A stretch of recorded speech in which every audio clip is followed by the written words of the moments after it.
de um passo que eu acho que a gente já deu, mas a gente ainda não formalizou. E a gente vai formalizar esse passo hoje. E agora a palavra está com o pastor Davi. Então tá bom. Você pode só passar essa Bíblia para mim aqui, por favor? Passa a palavra. Então.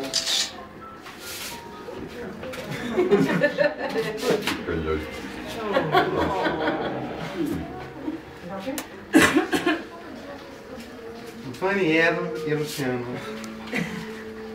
Uma alegria muito grande para a gente estar aqui, né, com vocês nesse momento tão importante. Né? A gente se alegra demais vendo o que Deus já tem feito na vida de vocês. É isso, eu creio que também é a confirmação de Deus nessa escolha que vocês estão fazendo. E quando o Lu pediu para eu falar alguma